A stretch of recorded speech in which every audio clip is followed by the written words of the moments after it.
I've got here the LT210 frame from Banggood. I've actually been curious about this frame for a long time. I'm always interested in budget options to as alternatives to high-end stuff because I know not everybody can afford to spend the big bucks on the high-end stuff. So I'm always curious of whether it's value or whether it's garbage. So I was really curious about this one for a long time and didn't want to, I didn't spend 40 bucks on it. And then I realized, I got some of this big YouTube money coming in. I could spend a little bit of that on this frame and I could buy it. So I did. I bought it and here it is. I got it from the US warehouse of Banggood in like 3 days. I got something from Banggood in under 2 weeks. Go figure. So that was nice. And anyway, here it is. Ta-da! The frame comes with some props, 20 props. They are this square tip bullnose style, which I hate. They make a lot of thrust, but they are really super inefficient. And this, in fact, this is just like somebody put a 60-45 on a jig and drilled it down. It's not even like the HQ square tip bullnose that they've like designed to be a 5-inch bullnose. So these props are pretty much garbage. I would, if you got nothing else, stick them on and fly them. They'll get you in the air, but I wouldn't buy this based on that. Comes with a battery strap. Oh, very nice. And it comes with this. This is a white LED, and I can't figure out what it's for. I thought at first it was intended to go on the back as a marker LED, but there's no cutouts to mount it. And then I realized that, in fact, there is a cutout here and here for mounting, and it's got a hole in the center, and actually, I think it's intended to be a headlight for your camera. Like you're going to mount your board camera through there and fly at night or something. So that's cute, but I'll probably never do that. So, well, what else can we say about this frame? It is 96 grams and its current build out. 96 grams. So that's respectable. You can get it with a 3 or a 5 millimeter bottom plate. And I've got the 3 millimeter bottom plate here. And I got to tell you, I don't think the 5 millimeter bottom plate is a good choice. And here's why. The top plate is 1.5 millimeter. And this, if my experience with QAV210s is any indication, you are going to break this top plate way before you break this bottom plate. I have a friend who flies a QAV210 as one of his main copters, and I've seen him tank that thing into the ground at surprising speeds and just pick it up and it keeps going. But it's got the 2 millimeter and the redesigned top plate that you always used to break over right around here when you would go in hard. And this one does not have the extra carbon around here, and it doesn't have the 2 mil top plate, 2 millimeter, not mils. And so I guess go ahead and buy the 5 millimeter, but I think the 3 millimeter is going to be more than strong enough, and you're going to break this one. And that brings us to one of the big problems with this frame. I don't think you can get spare parts for this frame. So when you break the top plate, you're going to spend another 40 bucks. 40 bucks for a frame is a bargain, but 40 bucks for a top plate is not a bargain. So I don't know if this would be a good choice unless you had some other source for top plates, like if you were going to just buy your own from Armatan, however you say it, or something, right? But I don't even know if that would be cheaper. So maybe if you did your research, you would find that the like a QAV210 top plate would fit this. Maybe the hole spacing is the same, and you could buy a spare that way. But then I don't know. I don't love it. I wish you could get a spare for this without having to buy the whole frame. And as far as I can tell, you can't. The bottom plate, the design. I picked this frame because I saw this design, and I think this is it's a copy of the 210, basically, the QAV210, the way the cutouts are. If you look at the LS210 from Lee Sam on Banggood, it has much bigger cutouts, and I wouldn't trust that thing as far as I could throw it, literally.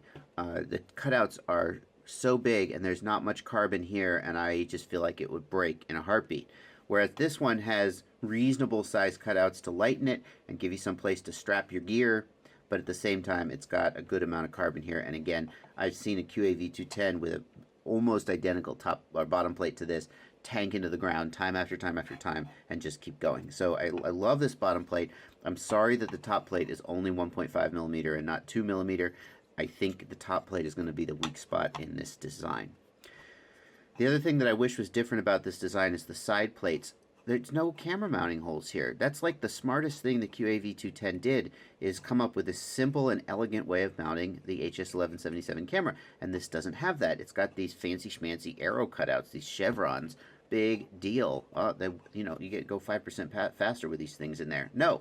So now if you want to mount an HS1177, you're going to have to drill this out yourself, which is not the end of the world, but unfortunately the fact that they've put these cutouts here is actually going to get in the way of your ability to cleanly drill it out.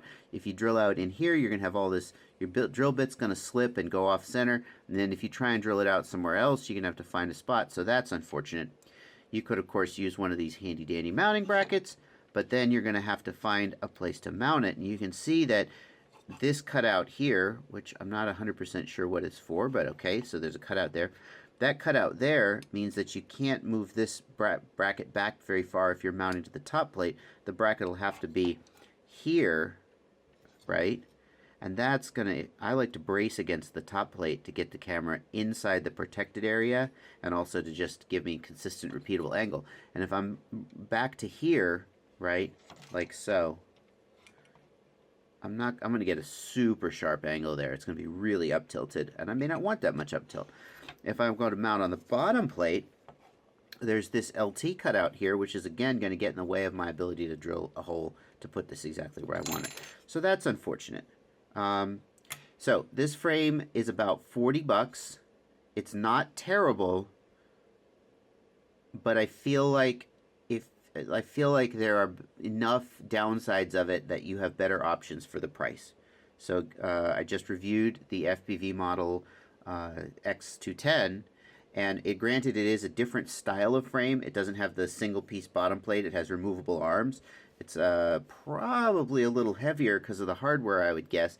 But I feel like that's going to be a better choice in this price range. That one comes in at $53. This one's about $40. So it's a little more expensive, but you can get spare parts for it. FPV model is responsive to customer feedback, and they seem to take care of their customers. So that's my opinion on this one. I put this frame in my prices almost no object shopping list, and I think that was a mistake. I put this frame in there because I think I underestimated how important the camera mounting was, and I didn't think about the fact that you can't get spare parts.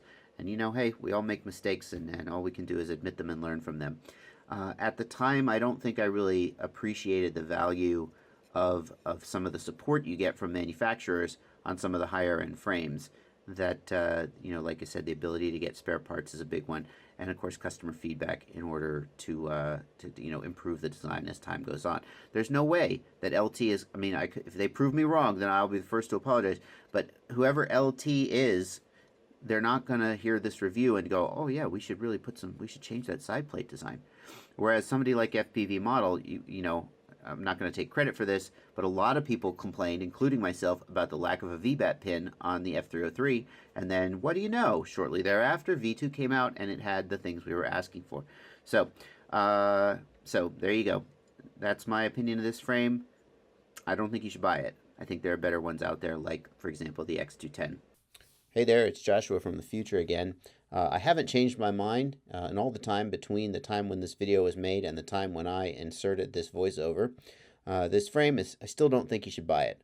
But I do think that someone out there would love to get it for free. And that's what I'm going to do. I'm going to send this to one of you. In fact, since I'm from the future, I already know who the winner is. But in order to prevent any time paradoxes or weirdness like that, we still have to go through the motions. So leave your comments below. And in 48 hours, I will go ahead and pick a winner and announce the winner and reach out to you, get your mailing information, and send you this frame. I know I spent just this whole review talking about the things that were wrong with this frame, but somebody out there is going to love it and going to put a copter in it, fly it. Maybe somebody who's doing a first-time build or somebody who wants a beater backup copter for the time when their main copter is down. Whatever. If you want this frame, leave a comment below, and I'll pick a winner. Thank you guys for watching, and I'm headed back to the future, and in the meantime, happy flying.